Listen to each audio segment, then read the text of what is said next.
absolutely no sustainability without young people.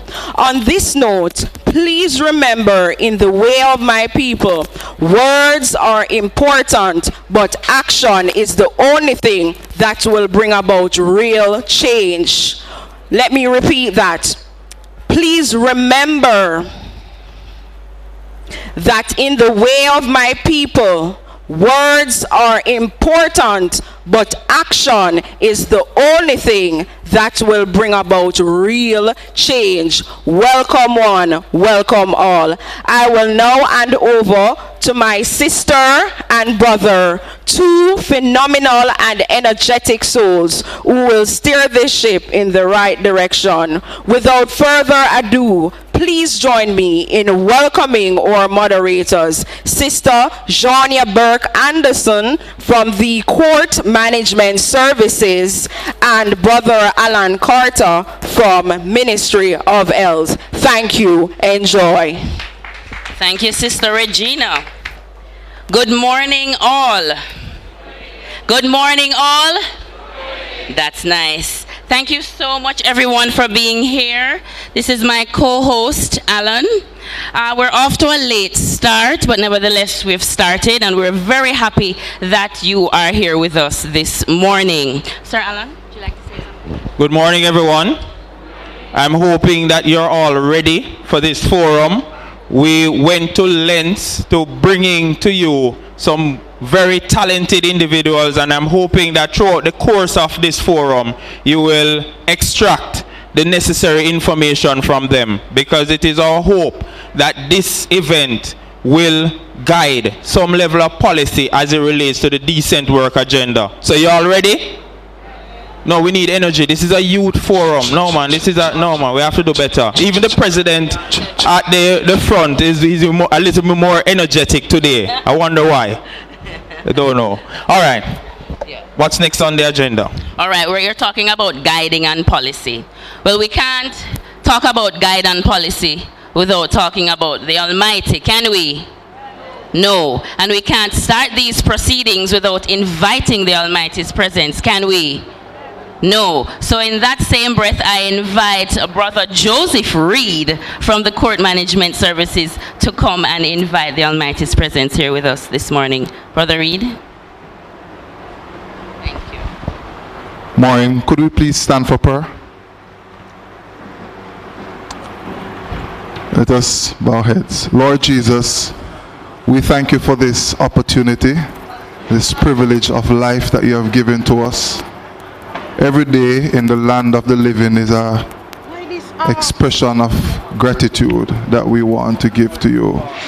Lord, we thank you for everything that you have done. We thank you for the union. We thank you for the young workers. We thank you for the presidents. We thank you for the workers. Lord, even as this event has been put in place by the young workers, we pray for its success. We pray for illumination. We pray for knowledge to be imparted. We pray for everything to go according as you have designed it. Lord, we have come to recognize that nothing can happen except you permit it, for you are omnipotent, which means that all power resides with you. And so, Lord, everything that shall be done, we say thanks in advance and we bless your name. Thank you for every speaker that has given the go-ahead to put their names on the program, and they have made a commitment to be here. Some of them have their busy schedules, but we thank you that they have favored us to be here. We look to you and we say thanks in Jesus' name. Amen. Thank you, Brother Reed. I think now we're ready to officially start, aren't we? Not just yet. Not just yet.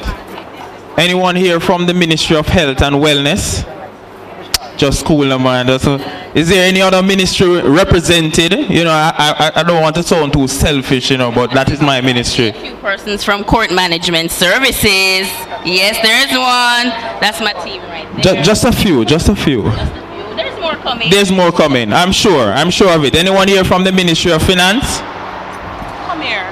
Don't want to identify yourself because of the financial situation going on? Who else give it to? Financial Services Commission, welcome, welcome. Any individual here from the Ministry of Education? Well, oh, nice, nice, okay. I'm missing any ministry, I think that's it, no?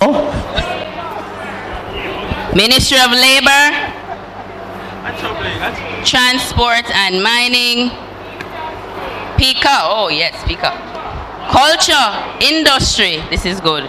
We have a melting pot this morning. Welcome all. But now we're going to throw over to the captain of the ship, so to speak, Mr. O'Neill Grant, President of the Young Workers Committee. Thank you. All right. Welcome. Let me thank the moderators and welcome you, our guests and attendees, to this Young Workers Forum. Let me acknowledge the panel that has been seated for this historic forum. I think it's the first time that we're having a forum that is organized and planned by our young workers within the JCSA, and it spells well for the future that we have people that can organize to the level that we have for this morning. Let me acknowledge our sponsors, the JN Group. Without them, we could not have put on this forum this morning from a financial perspective. And of course, Fosrich, Singer, Celebration Brands, Facey, Coalfield Manufacturing, and Magna Motors under the brand Hyundai. We are going to be having a very interesting discussion this morning on the issue of the decent work. And as we started yesterday at the opening ceremony, we spoke about one aspect of the decent work agenda, which is to do with employment and employee rights. And we know the challenges that we've been having with how we are using contract employment to circumvent rights. And in that respect, it also impacts on social protection.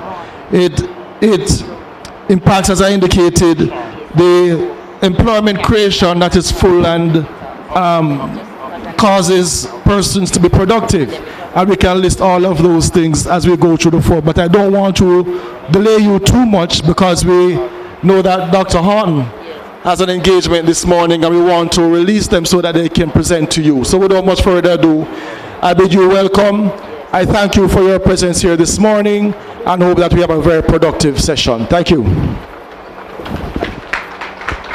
Thank you. All right. All right. Thank you, Mr. President. And also, I must mention that he's a monitoring officer for the Youth Workers Committee, and all the members are in their yellow shirts, bright yellow shirts with labeled properly, and they're all around to ensure that the forum flows properly. All right. At this particular time, due to the late start that we had, and one of our presenters really has to leave because he has a very, very important meeting. Not saying this is not important, but this one is a little bit more nation building type of meeting. And so we're going to be moving on the agenda. We will note that the state minister is not here as yet, so we'll take his presentation when he arrives. And at this time, invite Miss Camelia Bryson. Did I get that name right? Yeah, Camille Bryson to come and do the introduction of our first speaker.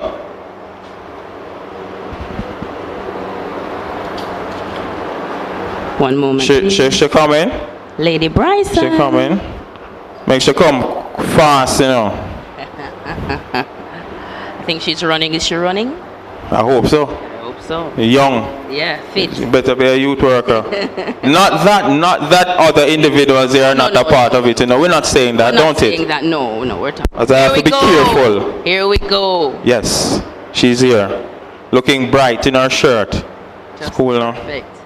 Competing Take with the your time. sun, I might add. Yeah, take your time. Take your time.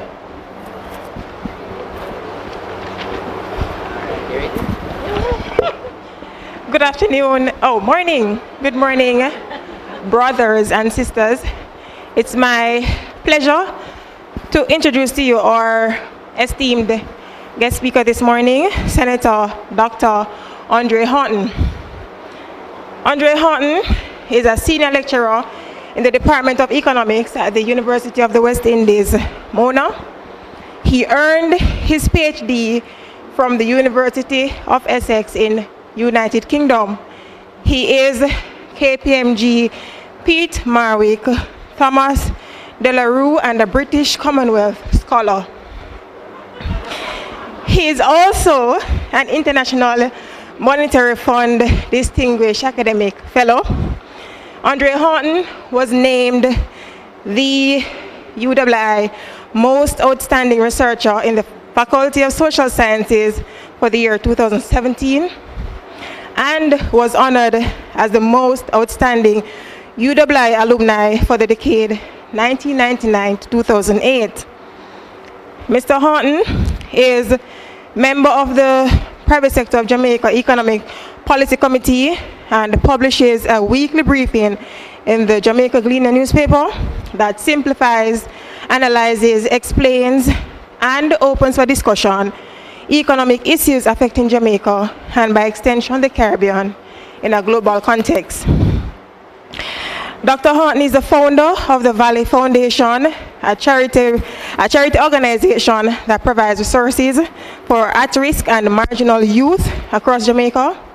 He is the author of Developing Sustainable Balance of Payments in Small Countries, Lessons from Macroeconomic Deadlock in Jamaica, Palgrave, 2017. Now, I'm going to ask you to help me make welcome Senator Dr. Brother Anthony Horton. Allow me 1 minute, please. Vehicle license plate 4059FV. That's 4059FV. We need you to move that vehicle, please. Thank you. Apologies, Senator. Apologies taken. Good morning, everyone. Good morning. I want to thank the Jamaica Civil Service Association for inviting me here to speak to you this morning about employment creation that is full and productive. Now, I'm going to put two scenarios to you. First is a scenario about a young person who is employed, and that particular person wakes up at 7 in the morning, gets dressed, and arrives at work for 9 o'clock, and you work from 9 to 5 every day. You put out all the energies that is required, and you get the particular tasks that are given to you done. At the end of the week, you earn, say for example, $10,000, that's above minimum wage. You earn $15,000, you earn $20,000. At the end of the month, that person earns, say, $48,000, $60,000, $80,000. Now, at the end of the month, that person is also faced with expenses. So that person is faced with rental expense that might amount to, say, for example, $30,000. That person has grocery expenses that might amount to, say, for the month, say you spend $5,000 a week, $20,000. That person has to pay electricity $5,000, water $2,000, cable and internet $10,000. That person has a child, and the child also must receive Pampers $10,000, food, etc., etc. Not to mention other unforeseen expenditure that you might incur throughout the course of that month. So you realize that on a basic month, a person who is putting out a lot of effort in order to earn a decent income is at the end of the month incapable of covering all their bills. Now, how does that person feel? How would you feel if you were that person? On top of that, that particular person is doing what we call on a contract work, where he's or she is not putting anything aside for pension. There are some employers who, when they collect the NHT from some workers, they do not pay it. When they collect the NIS and so on, they do not transfer it to the government. So that's scenario one. Scenario two is a person who does the same wake up at 7 in the morning, get ready for work at 9, and they too work from 9 to 5. But they receive, for example, 50,000 a week, 60,000 a week, 70,000 a week.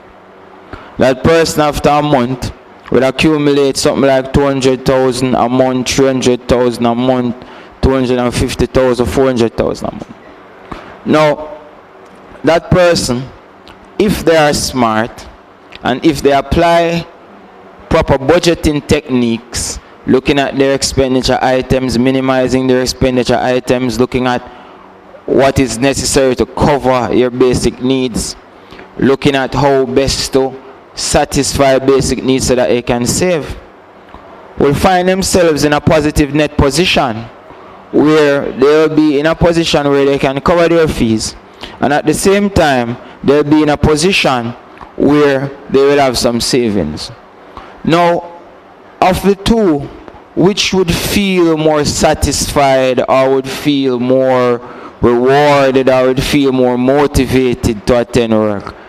Person 1 or person 2? Person 2. Now, this brings us to how we manage an economy and what is necessary to motivate young workers like myself, young workers like you, to participate fulsome in an economic process. Now, in every economy, there is the firm that provides goods and services that it sells to the household. There is a household that sells this firm its labor. This firm then pays you from the household that sell the firm your labor. It pays you what it called wages or salaries. Now, these wages and salaries is what you now, the household, will use then to repurchase goods from these firms, goods and services. So you might buy food, you might take transportation. These taxes are also firms, these shops are firms, and the labor are from the household. So there's an interconnectedness between the firm and the household in an economy. Now, another economic agent that is there to bridge the gap between the two is what we call the government. So the government is in an economy to make sure that the firm does not exploit the household by taking too much labor without proper compensation, while the government is also there that the household does not exploit the firm. Why? By demanding too much for little labor. So there's a balance that is necessary for us to properly function as an economy, and for the firms to feel satisfied about the value of their output, and for the household to feel satisfied about the value of their labor. But what we realize is that developed countries, and we can look to Europe, we can look at Sweden, we can look at Norway, we can look at Austria, and these countries who have found a way to balance how the economy coordinates between the firm and the household. And what does this mean? This means that they have found a way to create an economy where workers are motivated because of the compensation and the packages that they receive. Now, these workers, their average income per annum is sufficient enough to cover their expenses. Their average income per annum is sufficient enough so that they do not have to think twice or whether or not I should go to work or I should stay at home. These countries have found a way to properly manage how labor is distributed across firms, and more importantly, how labor evolves on an annual basis. Because labor evolves. Technology plays an important role in how effective labor is. Education also play an effective role in how effective labor is. So, for example, as an economist, I do what we call macroeconomic building, and I build models for firms. So we build what we call a production function. So a production function will look at what firms need to acquire or to get a particular output. So you say a firm will mix X amount units of labor with X amount units of machinery, and they get Y amount of output. In that case, you realize that as you become more educated, more knowledgeable, you get a better understanding of the importance of technology, and then this technology makes your job easier, and also by making your job easier, increase what we call your productivity. Because it is about how productive you are that will determine the value of your output on an annual, weekly, monthly, or so basis. But government policy also plays an important role in how these compensation packages are designed. If the government values its citizens, then the government will look at the output of its citizens, put a decent rate on the output of its citizens per hour, per day, per week. And then these citizens now will get the compensation that is necessary for them to achieve a particular standard of living. We realize that not many developing countries, because of our history of exploited labor conditions, our history through slavery, our history through indentured labors, that we have not really figured out the formula that is necessary to balance how the firm interact with the household. And it is important that we think carefully about this, because it is important for us to compensate the household sufficiently so that it is motivated to participate in the labor market.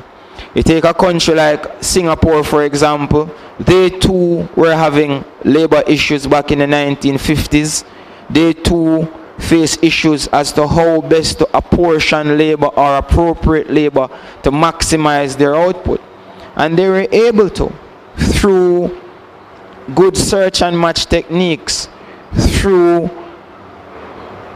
the importance that they placed on the use of education and research in productive processes. A country like Jamaica, for example, our brightest and smartest have to leave because, one, the compensation packages are not sufficient enough to allow them to concentrate on the work so that they can become better at it. Two, the working conditions and the overall approach and appreciation for the level of our type of work that they do domestically is weak. So that is why we have this thing that we call brain drain, because we're not only competing in a domestic market for labor and job satisfaction, we're competing in a global market. So a person, for example, who completes a degree in a particular field, or a nurse who garners a particular skill and they pay so much for student loan to acquire this skill, and then you're telling the nurse that your student loan repayments are going to be X amount, but we only can pay you $60,000 a month, which is $15,000 a week. And the nurse is supposed to wake up early in the morning and she's supposed to cook decent food, she's supposed to live in a decent house, she's supposed to pay a mortgage, she's supposed to lease a car, she's supposed to have a family. So we are expecting of the people who serve us the best to make, so to speak, blood out of stone. We're expecting people to have a decent life on minimal compensation. Which brings us to, it is important for us to realize that how a country develops and how we become incorporated into the building of a nation is intertwined with the level of satisfaction that we receive in the effort that we exert. And until we figure out this as a people, and until groups like the Jamaica Civil Service Association continue to lobby for decent wages, continue to make your presence be heard in terms of what is required for you to receive that level of job satisfaction, then we will continue to be on this path. There are many workers who are on contracts. There are workers who, after a year, find themselves in limbo because of the uncertainty as it relates to job satisfaction. There are workers who are secured. They are on 3-year contracts. They are on tenure. But this comes through a process. This comes through a process. If you look at the Jamaican statistics, you will hear them say that unemployment rate is falling, and this is the lowest unemployment we have seen since the 1960s, which means that a lot of people are being pulled into the employment process. So a lot of people are working. But when you look at output, when you look at GDP, unemployment has fallen by X amount of percentages, while GDP is not increasing. So what we have more people being pulled into the production process, but relatively the same amount of output. Which means, for example, if you have 5 people working and they're making 10 patties, it means that it's 2 patties per person, so output productivity is 2. If you have more people working, for example 10 people working, and you're still making the 10 patties, output productivity is 1. So the more people you have pulled into the production process, you should have some amount of increase in the amount of output. If you're having more people pulled into the production process and output remains relatively the same, it means that labor productivity is falling.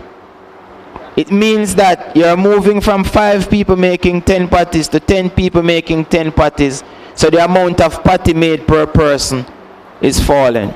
So we have to be careful about how we analyze economic occurrences and the importance we place on the types of jobs that we create for our people.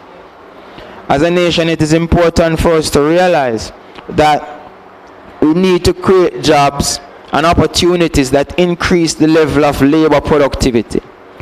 The reason why we complain about salaries, and I use the word complain in a broad context because it is an issue, that's because our labor productivity has not been increasing.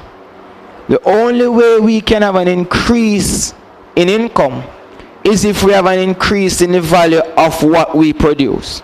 And the only way we can have an increase in the value of what we produce is if we are producing more per unit of time, more per person, etc., etc., etc.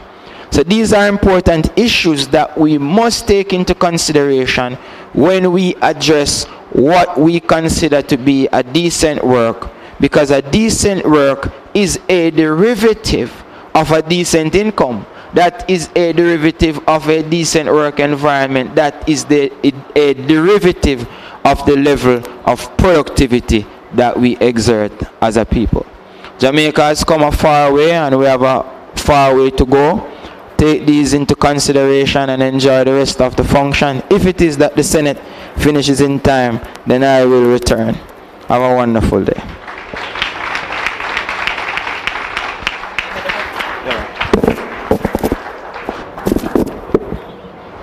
Give the Senator another round of applause for me, please. And I am hoping that the Senator will stick around just a bit while we we field questions, just a few questions, Senator, as it relates to your presentation. I enjoyed it. I don't know. I mean, he gave a very realistic view of what it is like to be living on our current situation and how important it is for budgeting. Now, I wonder if our young people understand how critical it is for us to be paying attention to what is happening as it relates to the decent work agenda. I wonder if we realize. No? We don't realize yet? So I'm going to now open the floor for questions. Where's your one? Eh? You are. Good morning, everyone. Okay, so Dr. Horton, I've heard your presentation. I heard you made reference to the model that exists in first world countries like Sweden and Europe. But as a young worker, this is my question. Considering the Jamaican context, where we are riddled by high debts, and we have a culture of nepotism and high corruption, how can we apply that to fix some of our problems here with persons being underpaid to have something reflect like what exists in Europe and Sweden? Yeah, that's a very important point that you're making now. It's the nepotism and corruption, we have to say no straight across the board, and that is the only way we can achieve the economic cohesion that we so desire. Fundamentally, we have to operate an economy where jobs and compensation is based on merit, not in terms of who you know or in terms of what you can get done for someone, and then that is going to be an important start for us. Any other questions? Morning, Dr. Hahn. Is it possible to, you mentioned something about balance, right, in the economy, right? I just wanted to know if it is possible, since we know that the minimum wage is about 7.2 a week, right, or something around that. Is it possible to reduce the prices of things that Jamaicans need? For example, food, clothing, other things like that, to basically facilitate the minimum wage that they get. China has always made clothes and accessories cheaper for everyone. As it relates to food, then there's going to be competition in terms of what we produce locally versus what we import. But fundamentally, how we approach economics is that even though you want prices to fall, you want also to increase your income. And how you increase your income is if you produce more. So basically, when you're producing more, it will have double effect. It will have an effect when you are earning more, but at the same time, the value of what you produce is at a lower price. The price is fall in that case. So it requires a balance. It requires a balance. Questions? All right, just before you go to another question, I'm asking the individuals that will be speaking, remember, just a brief announcement that we are streaming live on JIS Facebook page, or you can go to their YouTube account at www.jis.gov.jm. All right, I'm going to ask individuals asking questions to just introduce yourself by name and state the sector you work in. All right, any more questions? Yes, young man.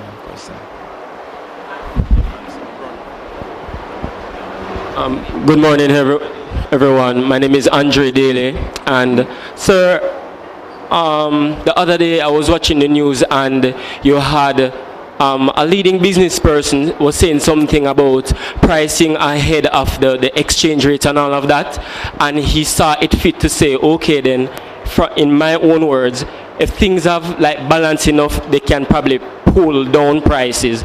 And for me, watching at that moment, it kind of said something to me that, you know, you have one and two persons that really care, and it was kind of driving this thing home where it was encouraging other persons to do the same where it could be done. Mind you, I did not follow up on that any at all, because the truth is, as a young person, I've not really been too interested in the whole political process, certain things that happen, and when we see like things are really like budget debate and all of them, something, the truth is, but I want to change it and like just watch cartoon. That is just my truth right there.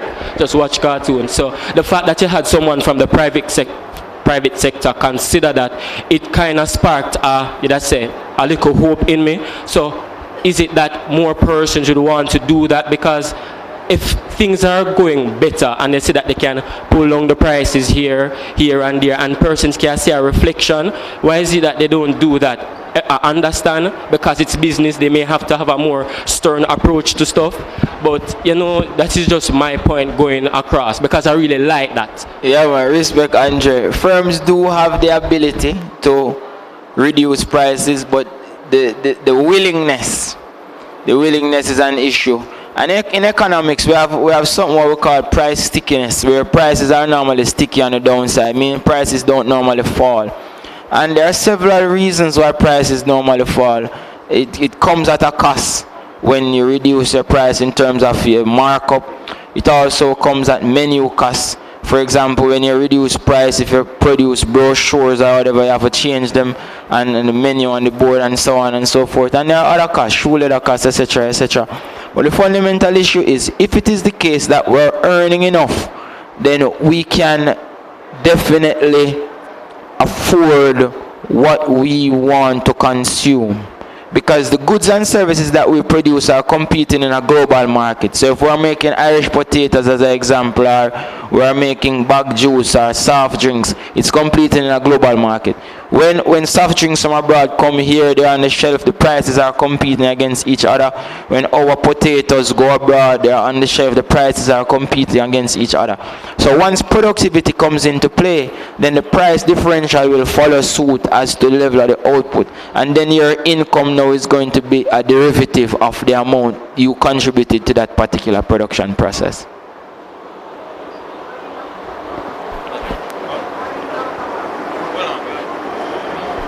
Morning, Dr. Good morning. Shani Graham here. The question I have is, how do we begin to quantify or qualify the work that our young workers do, to be able to cost that work, to be able to give them decent salaries, decent wages, and improve their productivity? Well, you can start by looking at the total value of what you produce per annum divided by the total amount of workers and the total amount of hours, and you quantify it that way. Then you take out your markup and then you distribute the rest. It's a simple process. All right. Thanks a lot, Dr. Arnold. I believe we have one more. You know, me don't want to ask him a question still, you know, but I'm going to hand that privilege over to you. Senator Horton, a question. In your presentation, while we can appreciate the realistic approach of it, you told us the role of an employee in terms of budgeting and so on. You explained the role of the employer. What I did not get from you was the role of the government, because you did allude to them having a role to play in that. My name is Shomeki Reeves, and I'm from the Ministry of Science, play in terms of creating that balance. I think the policies and legislation that we set plays an important role in how worker compensation is administered across the country. That is why I've decided to go into politics, to try to do how best we can contribute to making some of these more equitable across the board. Yes? Yeah, man, no problem. No problem. All right. Thanks a lot for fielding the questions. I will save my question for another forum, Dr. Horton. Yeah, man, I just want to thank you for giving me the opportunity to come here today to reason with everyone and discuss what's going on. We have a thank you to give you to as well, sir. At this moment, I'm going to invite Don Marie, a member of the Youth Workers Committee, to show that gratitude. Clap no, man. Look at that, eh? Media.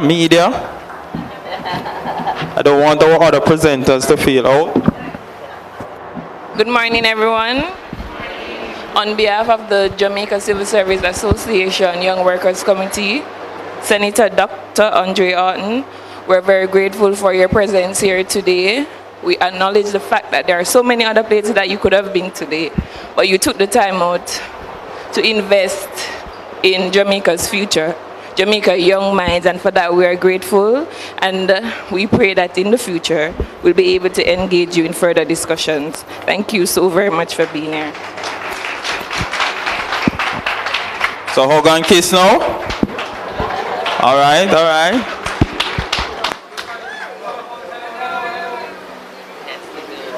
Yeah, yes, Doc. That is how we do things, you know.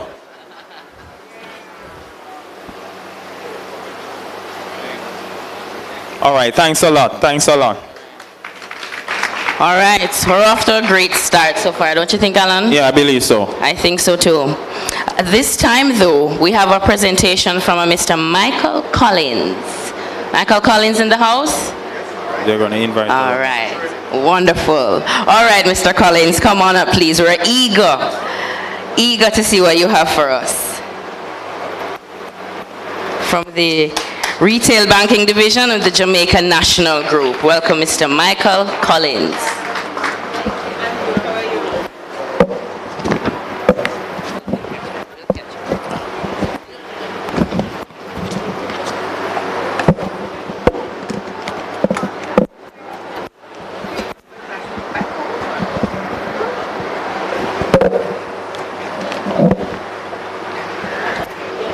Also to our moderators, Mr. Alan Carter and Miss Jonia Lane Anderson,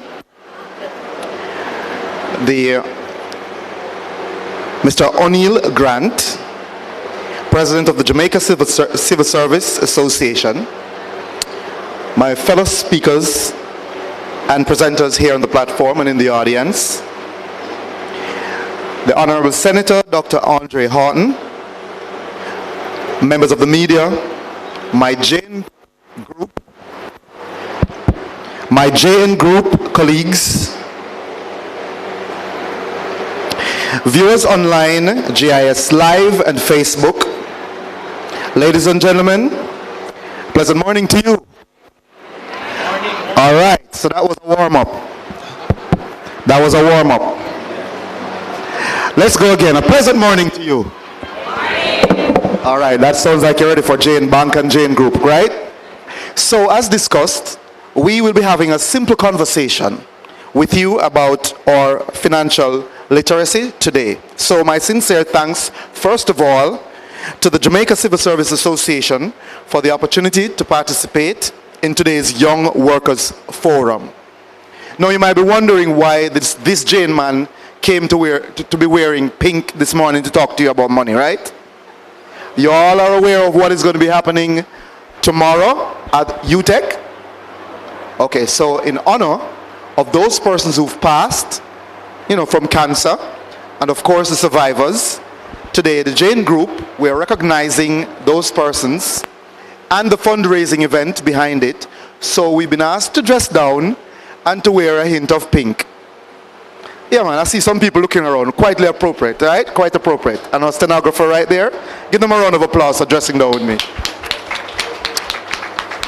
But as mentioned before, and of course, my presenter here on stage, it's a very important day today. And I would want to say that it is a great opportunity for us to have a discussion, a serious discussion about diving into financial freedom. I'm going to be inviting you, if you can, to view the presentation on screen as well.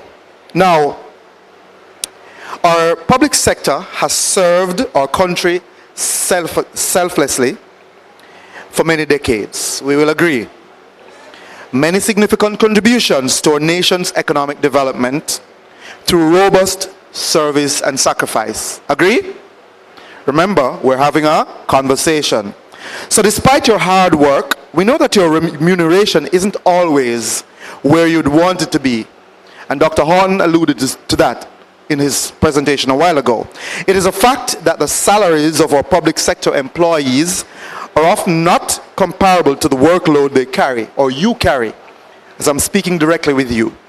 With the average entry-level worker taking home about $80,000 per month, or just a little over $1 million after taxes annually. That's reality. Of course, this makes living difficult, as I'm sure many of you, like everyone else, have bills to pay, including rent and mortgage, student loan repayments, etc. Some of you already have children who you must also nurture with the little you receive. Because of this reality, many persons are forced to borrow to supplement your incomes, right? Our own research at JN shows us that about 3% of middle-income Jamaicans borrow from payday lenders. And I suspect that that situation is no different for you. Or it could be worse among public sector employees who are often fraught with making ends meet monthly. There are some who have developed a habit of borrowing, which leaves them saddled with debt, some to the point where the net pay is actually zero. And ladies and gentlemen, this is not a makeup.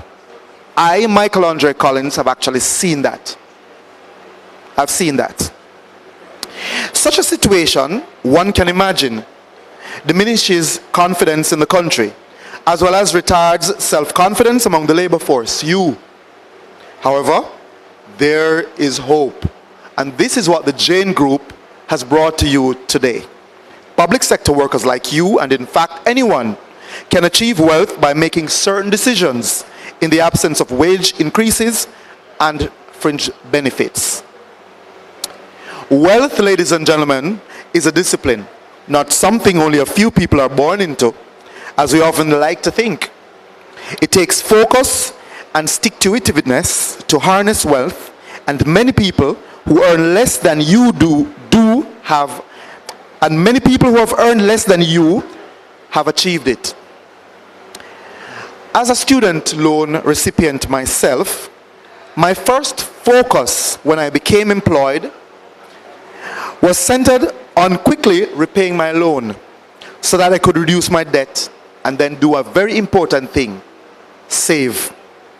Therefore, I went in search of the right financial product, and it wasn't far because my first and only job was at Jane. So it was easy, right? It is still easy for you. And doing that, in finding the right financial product and the right financial institution, I secured a debt consolidation loan. So I saved up and borrowed against my funds, because at that time we were a building society, now we're a commercial bank. I was able to borrow against my money and pay off that. And as such, I was able to afford a very low interest rate loan so that I could pay down that loan quickly and increase the income that I actually took home from my job and the same financial institution that allowed me to do that. The point is, your first thought should be how much you will save. That's my first point today. So this slide, ladies and gentlemen, talks about savings and it being a discipline. So it actually takes discipline to do so. It means you must be willing to make adjustments. One of my first tips for you is to observe what we like to call, in our Be Wise talk, the 80-20 rule. What is that? First, start by saying you're paying yourself first. So there's 20% that I'm going to talk about. The first 10%, before you make any payments out of your income, you're to save that. And you're not to consider using it. So that's 10%. The other 10% now, pay the Lord or the poor. Yeah, man, I hear the clap. Let it go. Pay the Lord or the poor. Right? So we know about the tithing and all that. So use another 10% of your salary for charity, or turn it over to the church as tithe. And you know what the tithe do, right? It then goes outside and take care of the indigent and all that stuff. You'll feel good about it when you do that. So that takes care of 20%. What about the 80%? Now budget what is left. What you have left can work, particularly if you create a budget to determine how you spend it. And a budget is not here, ladies and gentlemen. Write it down on paper, the money that you get in your hand and how you spend it, and stick to it. Adjust it as things adjust over time. You will need to learn to be temperate in your spending, or find productive ways to increase your income. So we spoke about how much you earn, but then you can augment what you are earning by doing other things. Tip: beyond your skills as public sector professionals, many of you, I am certain like me, are good at other things. So what you're going to do is to use that uniqueness or that talent to earn more money. Does it make sense, ladies and gentlemen, so far? Am I making sense? All right. So for example, ask yourself what you are good at and make a deliberate and conscious effort to make some money from it, no matter how simple that talent or skill appears to be. Now there are those of you who are good at baking, cooking, decor, making furniture, and other things, and other items, for instance. Use those skills to make extra money. It can work. Some of you are already doing it. Can I see the hands of those like myself who's actually using, your talent to do something and make some money? Yeah, man. I see 25% of the audience. That's a good litmus test right there. Now the next slide speaks about achieving the most out of your income, your fixed income from your salary and your talent, right? Now, you will need to position yourself to do this. Create wealth. and sharpen your financial observations. Now take the time to explore prices and shop where you can get bargains or consider alternatives for goods which won't cost as much but will produce the same function, taste and quality.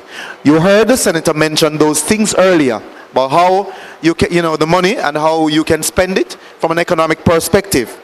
We at the Jane Group, we have our loyalty program that affords you certain benefits, especially if you do have a simple criterion. You know what that simple criterion is? Being a member of the Jane Group, just by having a savings account. We, for example, afford you the opportunity to shop at over 200 merchants island-wide, and every single time you shop there, you're entitled to between 5 and 20% discount. Does that make sense to you, ladies and gentlemen? That's the membership opportunity that we do for you. And that's just the tip of the iceberg. Thank you, lady in pink. All right. So instead of dining out, or we're not saying that you should cut it out, you can actually eat at home. You can entertain at home, Set up your own table and your own spiffy knife and fork and flowers in the middle and all that stuff. Invite over friends and you cook together. Yeah, man, you can do that. We do it at home. My family, we do that. That's how I grew up, doing that, and it works. Instead of a party, invite friends over for games, especially when we are celebrating our country. Football, netball, the other sports, track and field, or, the world stage, whatever it is that we're celebrating. We can do that. Invite our friends over for game, but here's a tip. Ask them to contribute an item towards the refreshments. Make sense? Now, here's another tip. Live within your means. So we talk about the budget, right? And the budget tells you how much money you earn. Live within that budget. Don't try to fit into other people's lifestyles. Be focused on your purpose. And to achieve it, there are some compromises you will need to make. Now, I'm not suggesting that you should eliminate fun, because you know what happened to Jack, right? Right. We don't want that dullness. You should not eliminate fun or the things you enjoy in your life, because you will only be young once and you should live. On the subject of credit now, it's good to borrow. So credit is actually a good thing. It's just that you should probably put this tagline on: borrow responsibly. It's good to borrow, and credit is there to help you to acquire assets so that you can build wealth. However, all you have to do is to do it wisely. Just like shopping around for goods, look for the best prices on loans and repayment terms. Sometimes it's also good to borrow money for investment purposes. Did you know that? And if you can get the loan at a very low cost, now that's where Jane Bank comes in, and Jane Group. All right? That's where it comes in. And that's where our JN fund manager is coming as well. All right? Now consider that. Your credit card now is also a really free loan if you use it wisely. What am I talking about? Did you know, are you aware, what if I were to tell you that if you were to use your credit card and then pay it back within the stipulated time, there's 0%. The only thing that you may pay is an annual fee, right, on your credit card. But again, because of your membership status at Jane Bank and within the Jane Group, the 100% Jamaican company, 100% owned by its members, because of those discounts that we give you as members, you get back those annual fees multiple times over.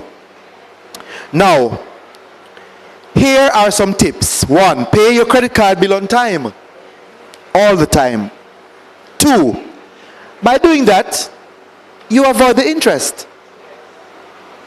And I'll pause here to say that Jane Bank has among the lowest interest rate on credit cards now, and our interest rate on our credit card is calculated differently. It's 32% right now, and we have our interest calculated only on whatever you owe. So if you are paying your balance down, you are only charged interest on your reduced balance, where the only en masse distributed credit card in the island that allows you to actually be charged your interest rate like that. Did you know that? That's a good thing. Another thing is that you should keep your credit in check. And what's the one thing that can help you to do that? Your budget. Now, actually, there are some credit cards which pay you a bonus annually if you clear your balance on the monthly payment date. We're coming with some more benefits. You should listen out for that. So follow us on our social media pages, Facebook, Twitter, etc. And of course, for those persons who have your JN accounts with us, be sure to sign up for our JNE newsletter. That's how we communicate with you, all right? Now, on the next slide, we're going to be speaking about keeping your credit in check, monitoring your credit report. So you know that the credit reporting is a serious thing, right? You know it's a real thing in the country, right? Now, your credit reports are real things these days, and they can affect your capacity to borrow. Hence, you should check your credit report at least once per year. And by the way, you are entitled to a free credit report from the two credit bureaus annually. You're entitled to that. So go and check with them for your free credit report to see where you are. And that allows you to check and recheck and correct any anomalies and discrepancies that you may find on the credit report. It's important that you correct it before you come to an institution to borrow. Now, consistently keep abreast of your financial profile. That's another tip. And also ensure that the data which the bureau has on your profile is correct. Can't say that any more times. It's very important that you do that. Now, ladies and gentlemen, you're saving, budgeting, monitoring your spending, and borrowing wisely. However, you must be conscious that saving alone won't get you where you want to be. You can't get wealthy that way. Now, the next slide will tell you some other ways for you to get wealthy. And that is, you need to invest your money. And that's where our investment arm of the JN Group, JN Fund Managers, comes in. They come in to help you to build your wealth. Also, we're talking about getting an asset. An asset is something that is, really for you and that can actually work and get you money. Now, not a depreciating asset such as a motor vehicle, unless, of course, that motor vehicle is actually earning you money or you have to use it for your job, right? Your asset should be working for you.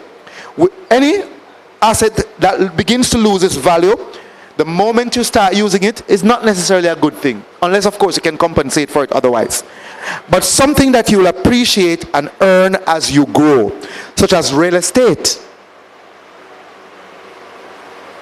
Now, you're not too young to purchase real estate.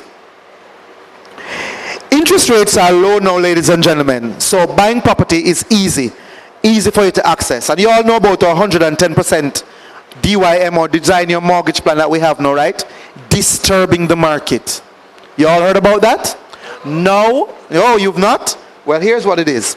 We can help you to finance your purchase of real estate by giving you all the money plus more.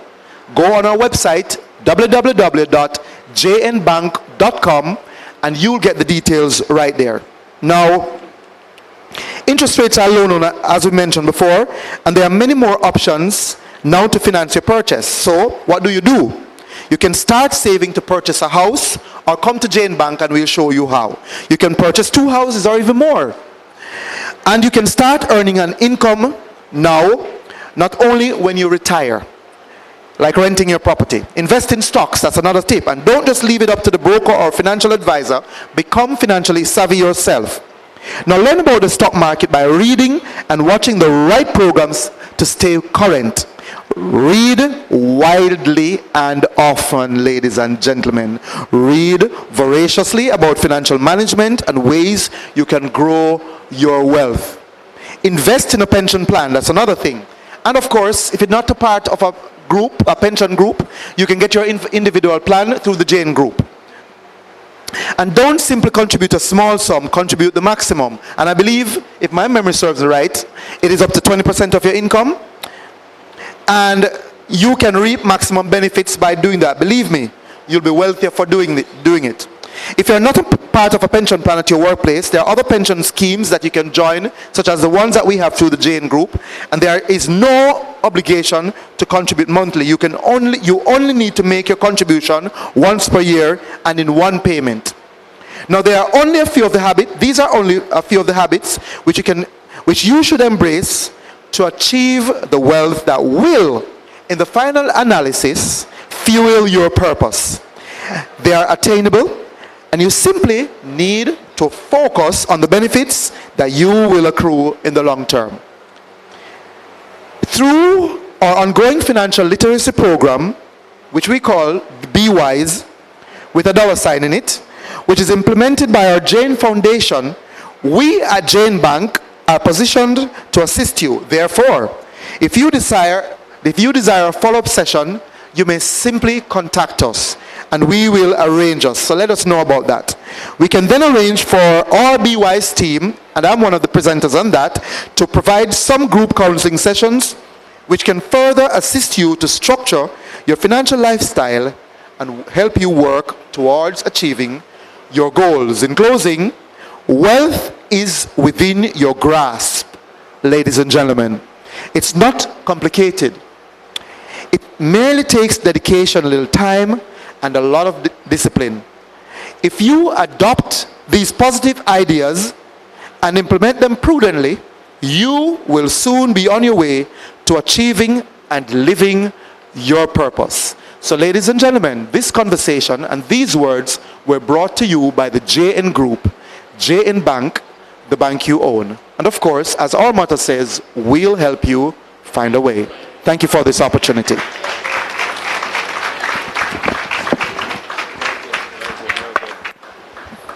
Thanks a lot for that presentation. I was saying to my partner a while ago, it sounds like it's closing. It's almost like you're there on the TV, watching it on the TV. Yeah. It was very good, very good. Official. Okay, so at this time, I'm going to use the opportunity that I have to welcome a special presenter that we have in the house, Miss Kamisha Kelly, a lecturer at the University of the West Indies and a youth advocate. Give her a round of applause for me now. And not only that, I wish I could stop there, but I have a secret for you, right? Now, I started following you on Twitter about 3 years ago. No, not follow, stalking you on Twitter. No, me have to be honest. Me have to be honest. Yes. She always put out some posts that is just so interesting, and because I'm in the whole area of youth advocacy, I always admire your work on Twitter and of course in real life. I second that. I second you that. second that? Absolutely. All right, good. You think she? Yeah. Yeah, man. Yeah. Score points. All right. Good. All right. At this time, we're going to welcome Sister Regina to give us an introduction to our next presenter. Sister Regina.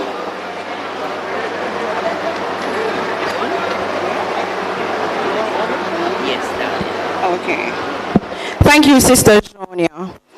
A development expert by distinction, a public servant by heart, and a policy maker by practice. Seems as though this mic don't like me at all. All right, let me do that again. A development expert by distinction, a public servant by heart, and a policy maker by practice. I feel elated to introduce the next speaker. He is an internationally recognized youth and policy development expert who currently serves as the lead consultant for the Development Bank First Youth Policy and Operational Strategy. Presently, he is a PhD candidate in the social policy at Salaries, University of the West Indies, UWI, St. Augustine campus. His thesis is on the socio-political context of youth and policy development in the Caribbean, the case of Grenada. His To me, I have seen him in other forum, and these are some of the words I would use to describe him. His academic prowess precedes him in any sphere where his presence is graced. He has been a part of many regional development programs and has served at many different levels.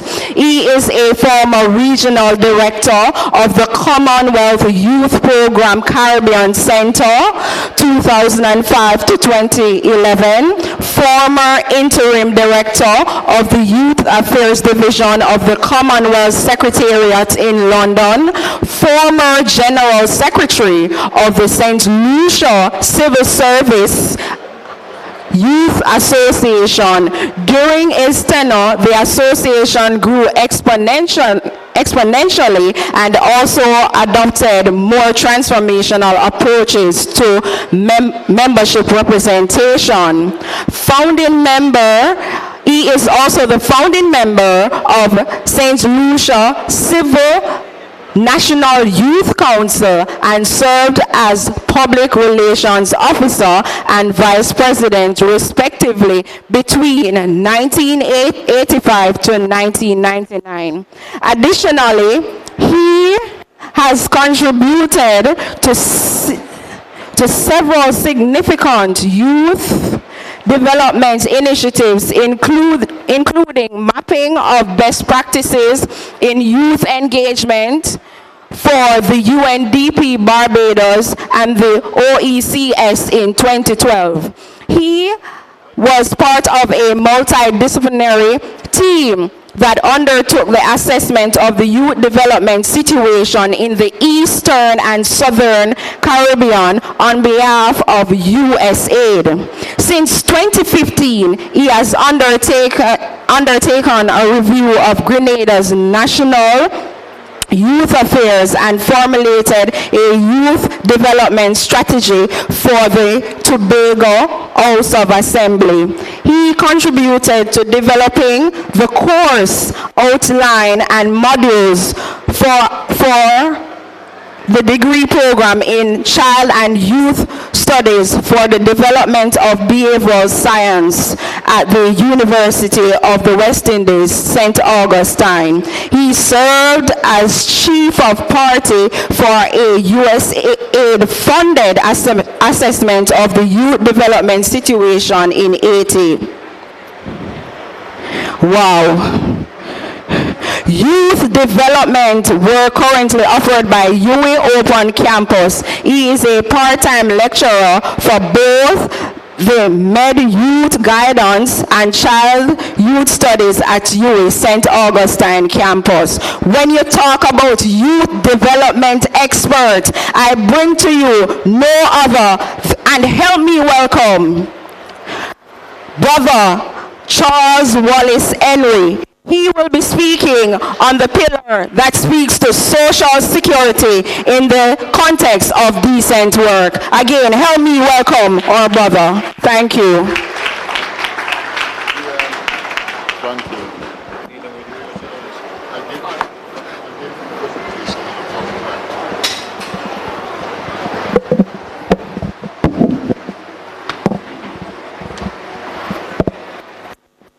Good morning, brothers and sisters. Just before we start, let me, on behalf of my colleagues in the University of West Indies Solicits 50/50 Youth Research Cluster, extend congratulations to you on the hosting of your historic Youth Workers Forum. And also, of course, we extend our own sympathies on the passing of a former Prime Minister. I also just want to indicate that I was saying to Kamisha, my UWI colleague, that just a point of correction, until such time that the Chancellor of the University tips his hat to me, my title remains Mr. Henry Charles. I just wanted to put that on the record for correction, lest I do not hear the last of it.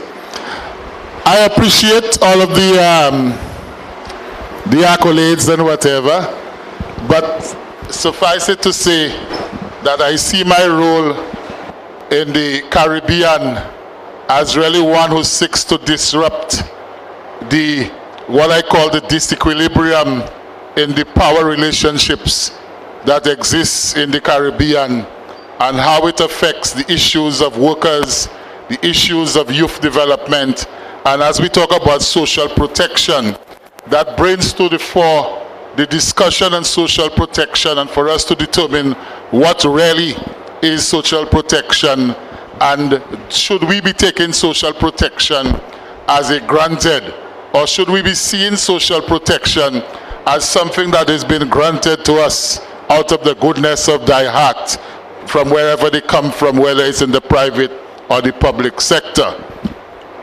1 minute, yeah? Yes, it's there. It's on that. Just 1 minute, they're setting up. It's supposed to be set there.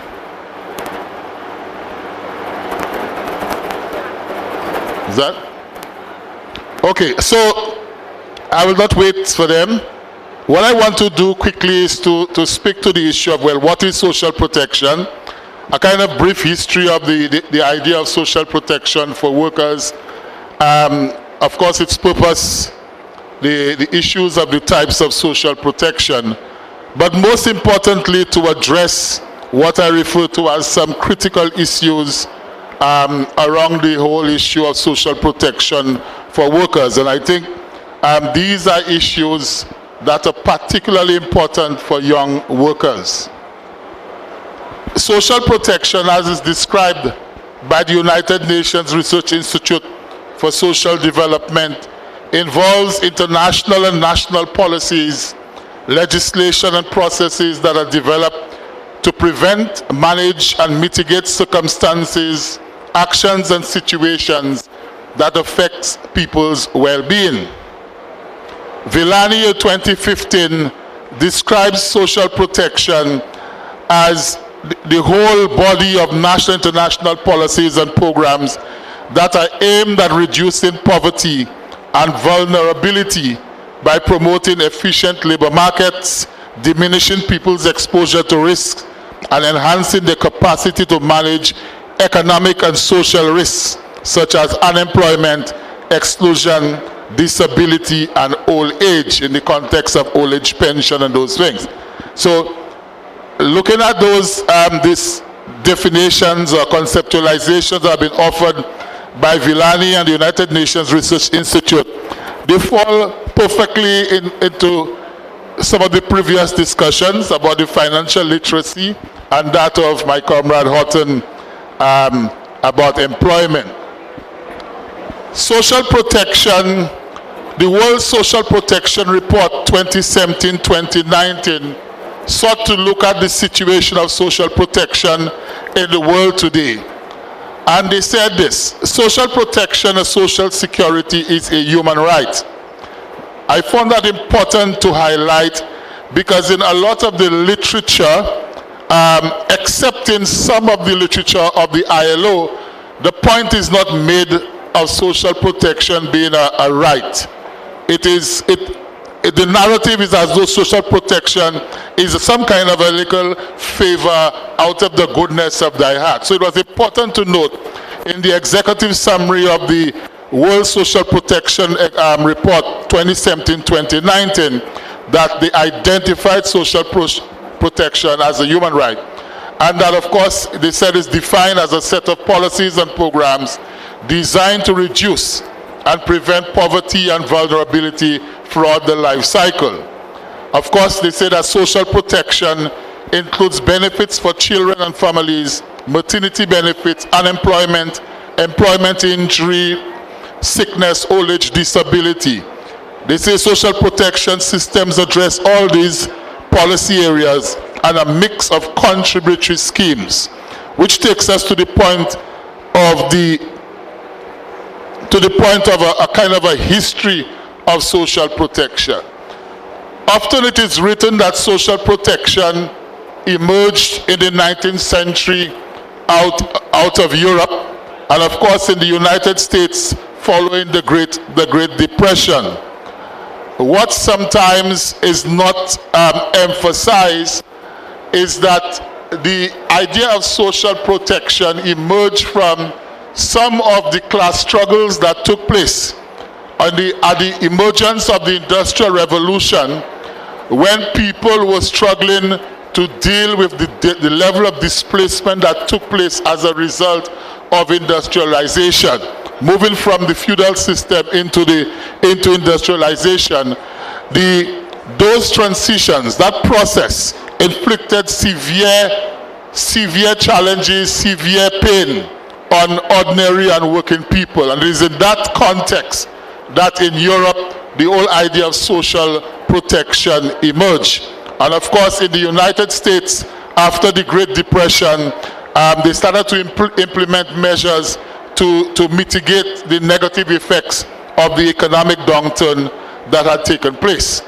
In the Caribbean, the emergence of social protection, or measures that can be considered to be social protection, were part of the colonial policy at the time, especially after the 1930s, the period of the 1930s, when you had significant uprisings and the working people rising up against what was happening in those countries.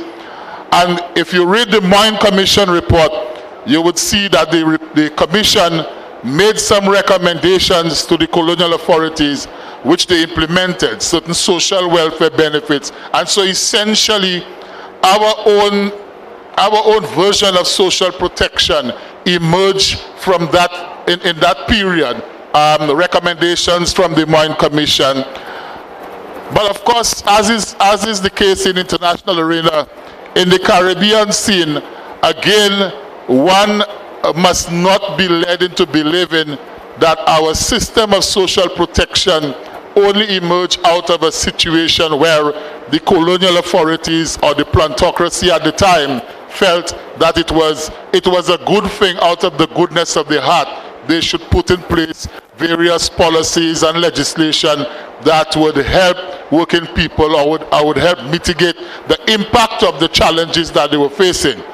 It had to do, what brought about those, the menu of social protection measures were really the work and the struggle of the trade union movement, and of course political action on behalf of the trade union movement and those political organizations which emerged out of the trade union movement.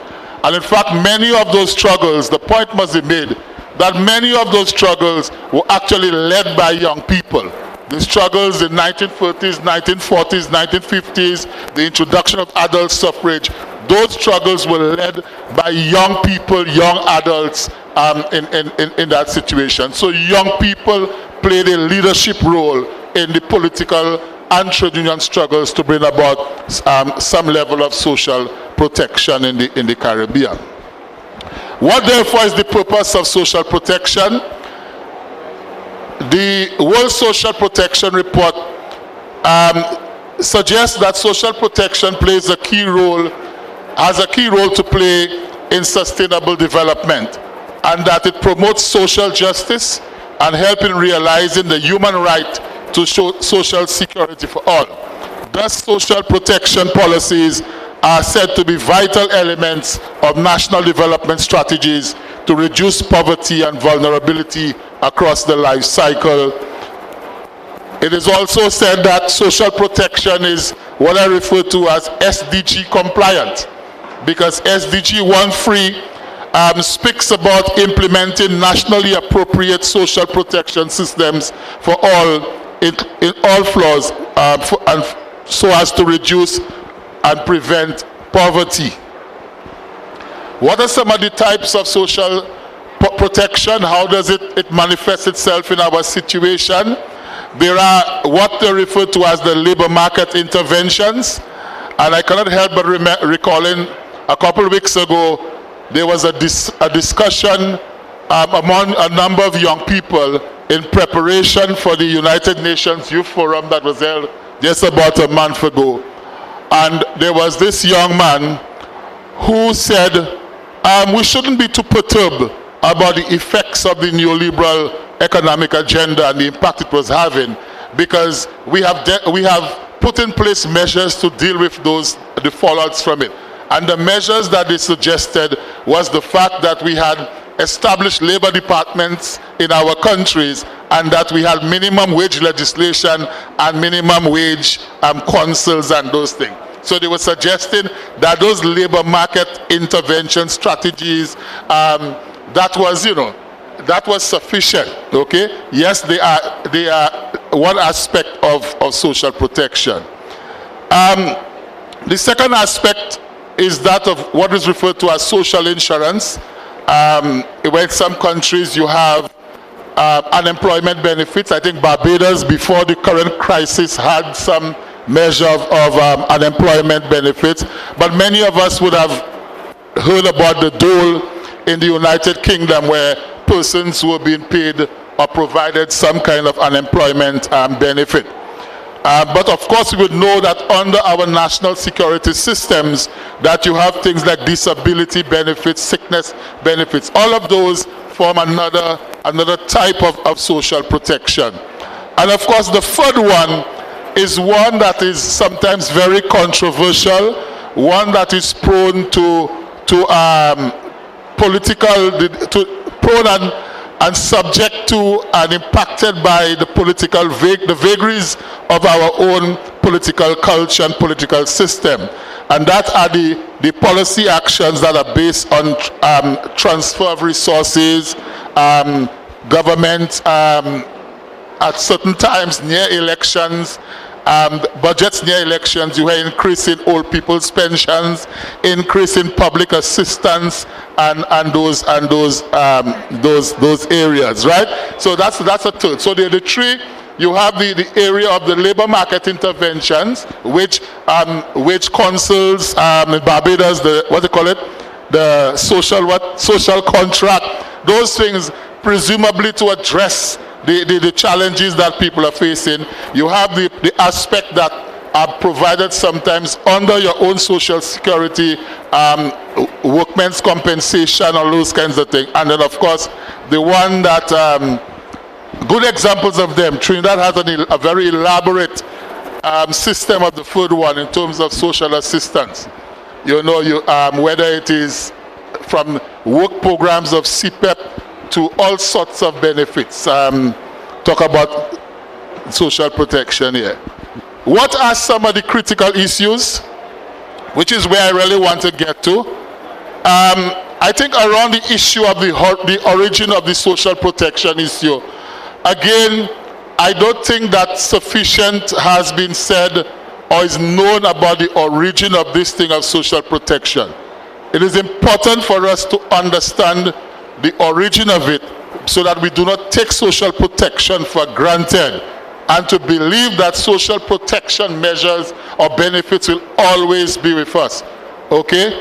Indeed, even as they speak of social protection emerging from Europe, you need to understand, again, it came out, like I said before, of the class struggles that took place around the Industrial Revolution as it evolved in Europe, in the United Kingdom, for instance. Another thing that you need to be aware of is the impact of the 1917 Bolshevik Revolution on Europe and bringing about social protection.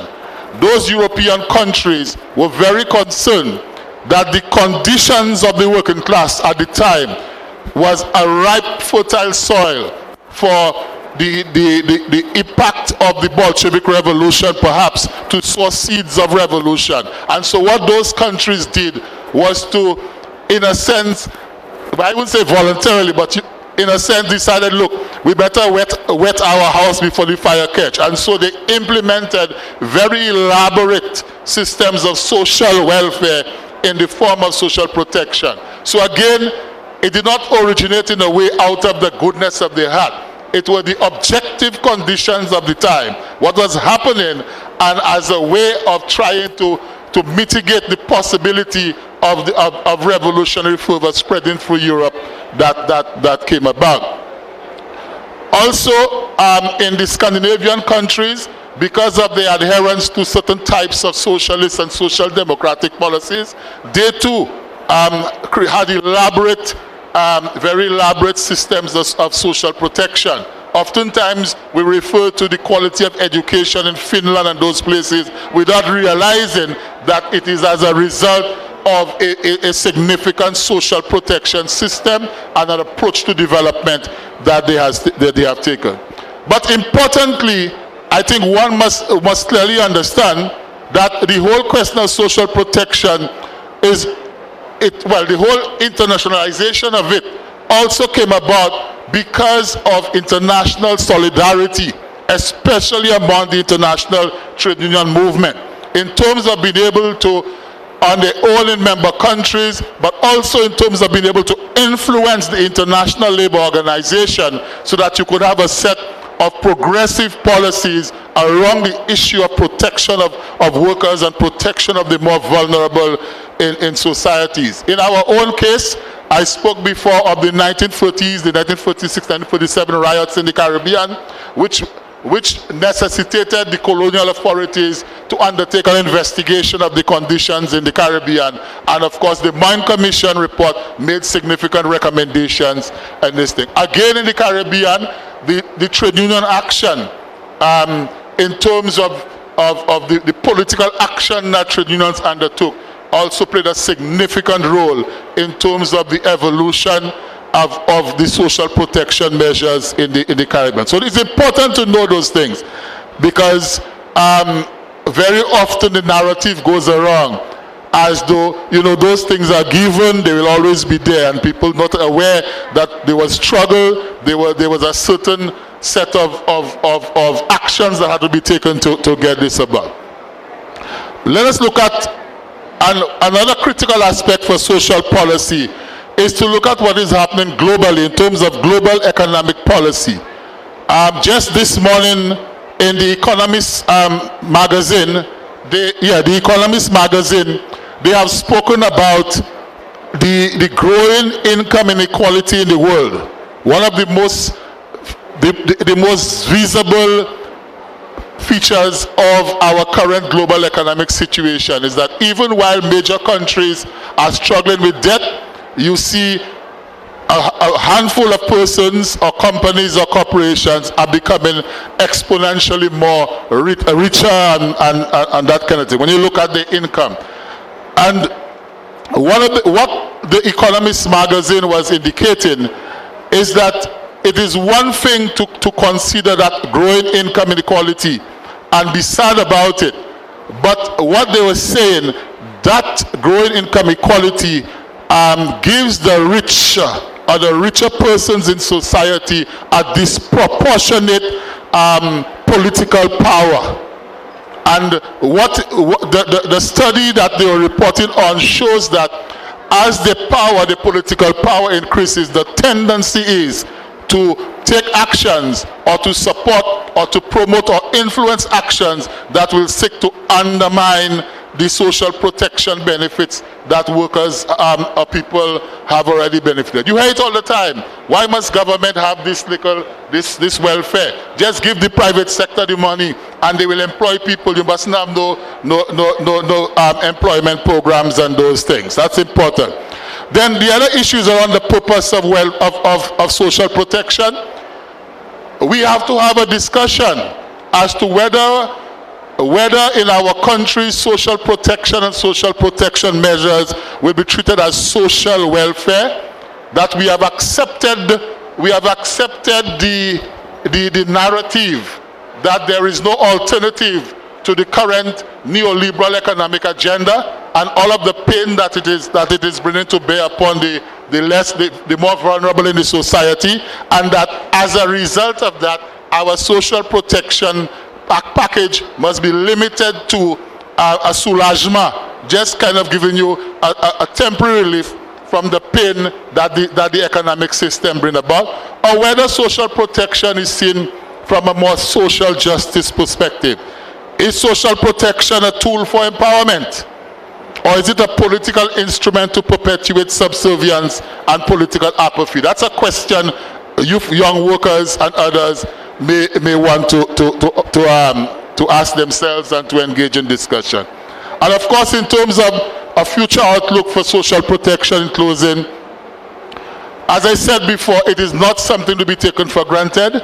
that it will always be there, and therefore, as the working class organizations, that the JCSA and the trade union movement and others, there are some things they must bear in mind and certain forms of action.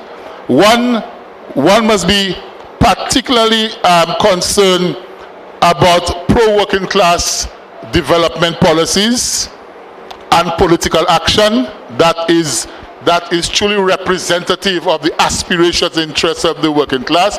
Indeed, many of the political parties that once were happy to define and describe themselves as being pro-working class seem to be in a hurry to compete with those other parties to implement those measures that are creating hurt and pain. Another point that is important for the trade union movement is to understand what I refer to earlier as the disequilibrium in the power relationships in our society. The fact that only a handful of people seem to have the bulk of the power and wielding the power in their own interests and leaving the larger population at this. And of course, people will say, well, we have elections and whatever, but we know how those powerful forces are able to manipulate situations. That even though you elect a particular political party into office, that does not mean that you as the voter have power. Because as soon as they assume office, then, those who may have paid the piper have more power than you in terms of deciding economic and policy. I think another critical thing for the trade union movement, it appears that we have bought into we are the only ones who have subscribed to this idea of the social contract. Everybody else speaks about it, but we seem to have been the ones that are very fervently in favor of the social contract idea. And therefore, for us, we have engaged in a situation where we have abandoned our activism and we are satisfied with our, what I call our representation, who is the better negotiator, but we have abandoned our activism. I think it is important because of the significant negative implications for young people and young workers that the trade union movement in addressing the issue of social protection must move quickly to mainstream young people in the trade union movement to ensure that young people have a greater influence in determining policy and in the trade union movement. But also, a point of advocacy for the trade union movement is to ensure and to advocate for the mainstreaming of youth in the development policy and development planning in the country or in the region as a whole. There is a need to build working class unity. The idea of the past where trade unions, one set in one center, another set in another center, we can't afford that luxury. We need to reach across the aisle among ourselves. If it is that we can reach across the aisle with employers and others, we need to reach across the aisle among ourselves, and the whole concept of solidarity has to be revisited, and for us to focus and invest more attention and time in building that solidarity. And finally, the trade union movement, if it is to be a champion of social protection that is rights-based, certainly has to revisit its approach and get away from this insurance-type trade unionism, which is members pay their dues and then they leave it up to you to see about it for them when they have an injury or something. The trade union movement has to re-embrace and to actively practice what I call an organizing model of trade union, where members are the heart of the decision-making processes and the advocacy that takes place. I want to leave it here, and we'll be happy to answer any questions or disagreements or anything that you may have. Thank you, and one love.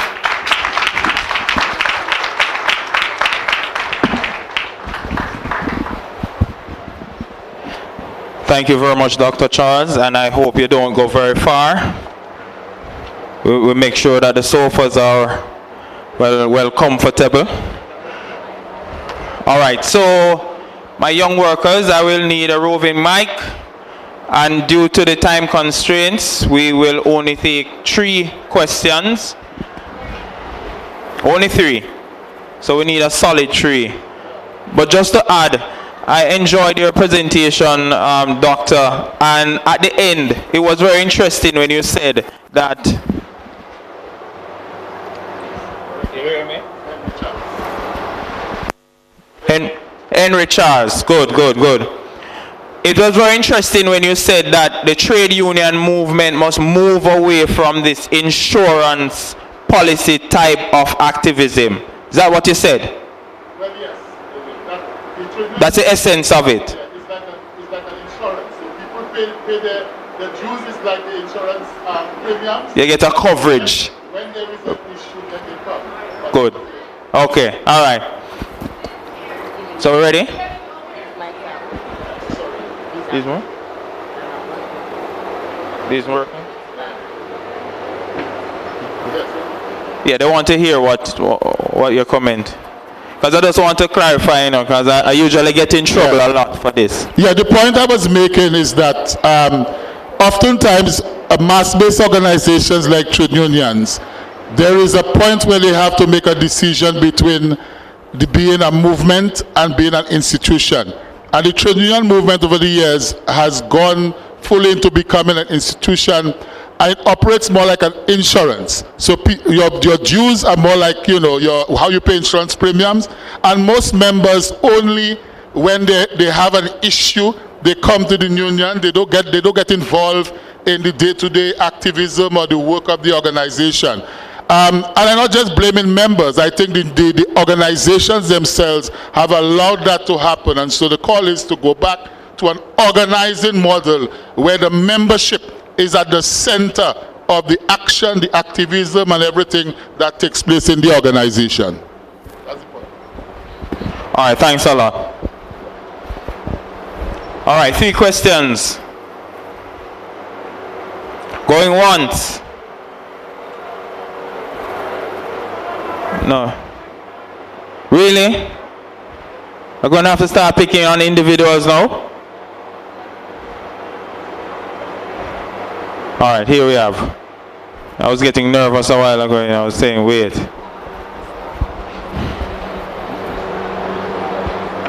Okay, Mr. Charles, thank you for the very good presentation. I really think it was very good. You mentioned in terms of the increase income inequality in terms as a global trend. So with growing income inequality and power, more going to the top.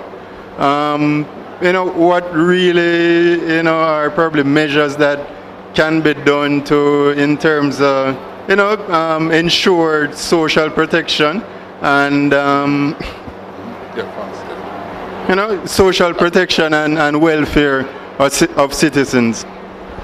Well, I think what has worked and I think is still relevant is the idea of people recognizing where the interests lie. I think many cases we have as working people, we have abandoned our political interests, or we have kind of what they call when you delegate our political interests to parliament and to political parties, and we have abandoned our interests and we are not always prepared to advocate for what is our interest. The difference is those persons who, like I said, who benefit from the disproportionate wealth and the political power.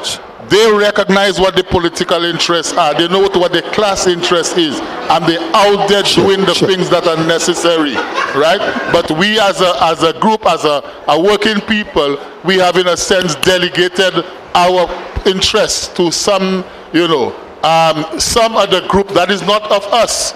Our group, which is the trade union movement, we have largely abandoned it in some cases and believe individually we can do it. So I think we have to go back to basics on that.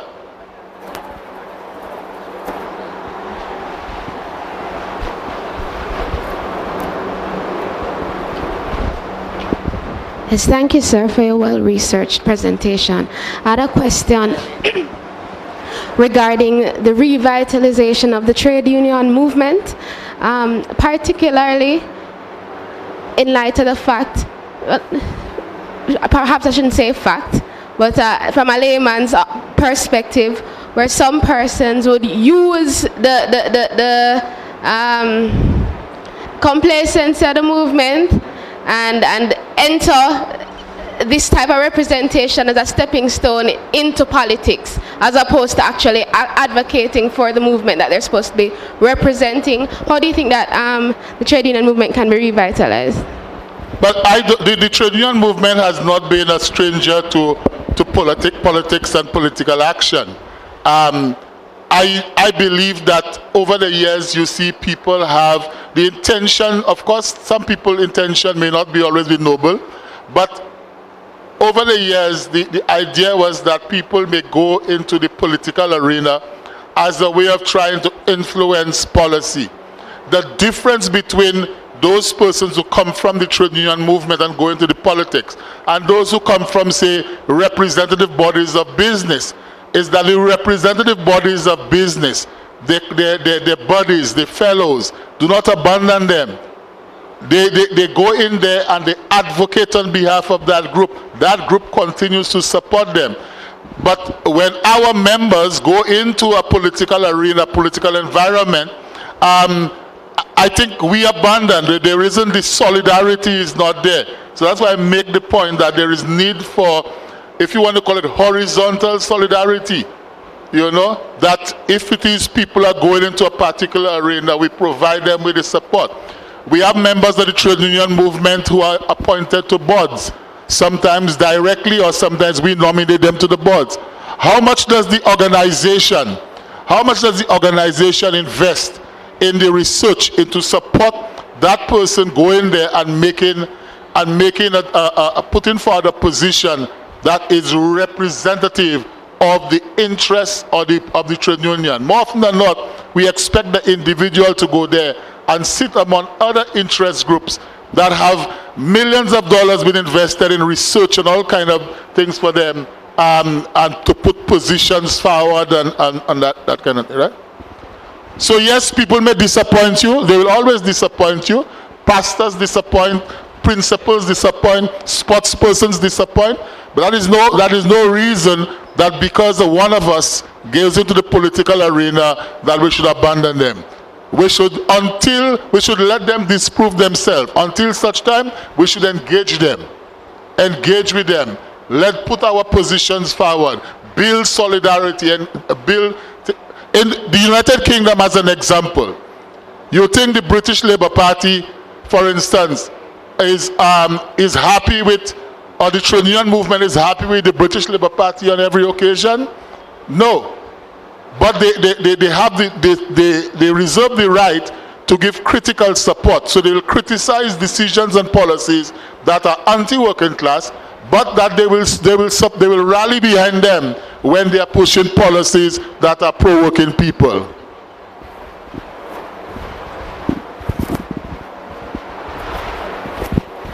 All right, one more question. No more? All right, so at this time, we're going to invite Monique Gray, a member of the Youth Workers Committee, to come and do the official presentation to Dr. Henry Charles. Roundabout. Yes, man. I feel like I'm on a talk show. We need one thing.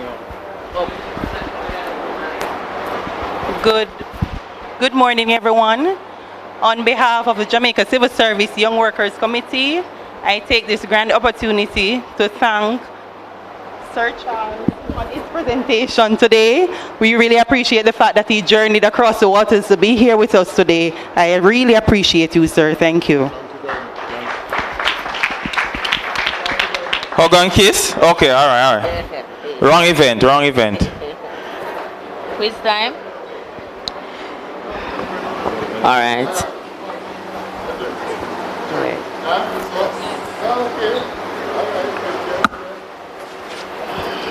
Let him come out first.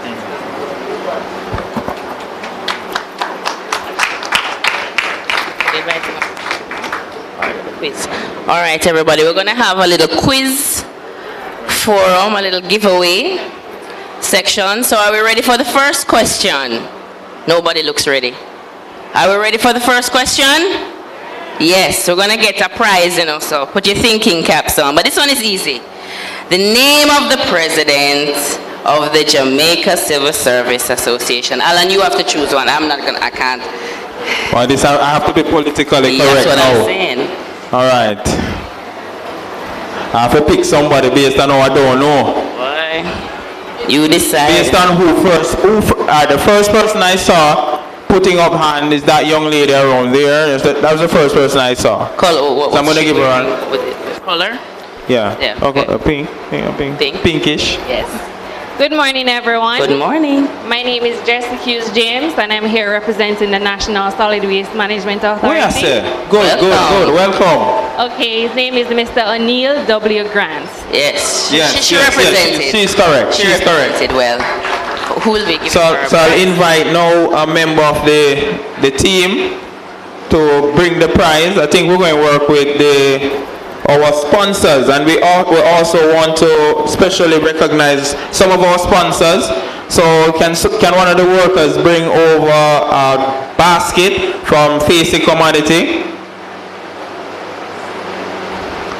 I know I want some of them prizes. I hope them don't That's get why I'm more, looking at this basket. I'm trying to see yeah, what's man, inside. you know? Yeah. We need to step up the thing, you know? Quickly too. Come. Yeah, go down there. Yeah, we need a meal. We need to balance equality is important.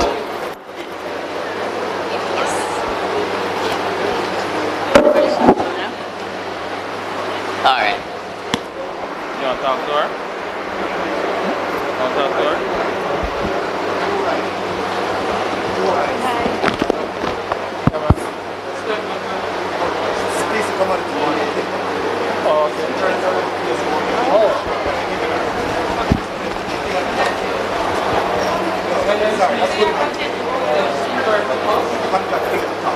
Okay.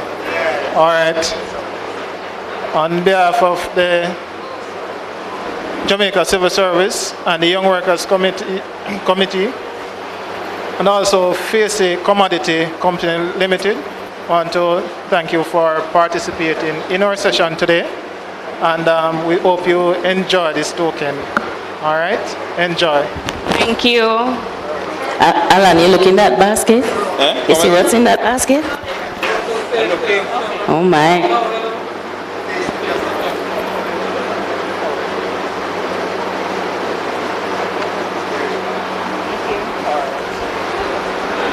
All right, thank you very much. Good job. But it seems that Mr. Michael Collins of the Jamaica National Group loves hanging out with us, and he has a little bit more information he'd like to share. Am I right? Please come at this time and share with us.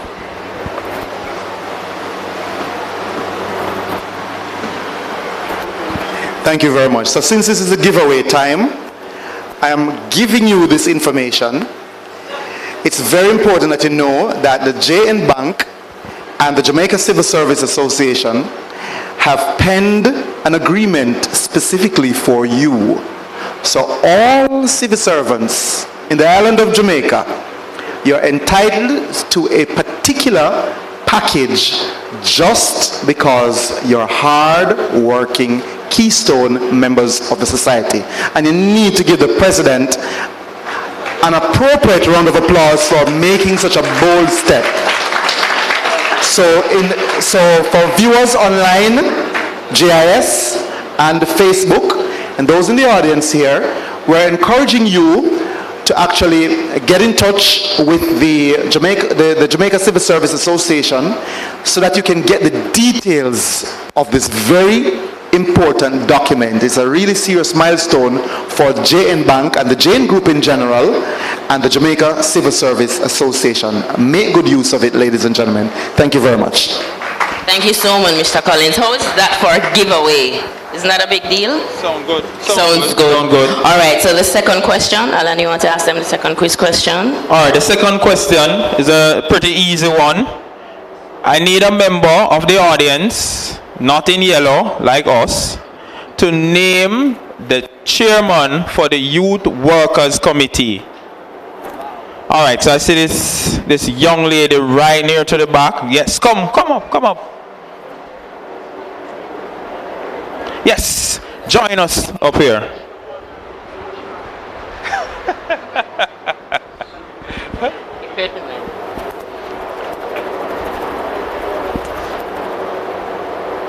Make sure mic is working, youth worker, It's working? Hello. Good morning. Morning. I'm Victoria Patterson Young from Montego Bay Western Regional Health Authority. Welcome. Wow, Welcome. Yes. And an appropriate last name. Miss Regina Bell, Young, sorry. Okay. Congratulations. You. Sharon?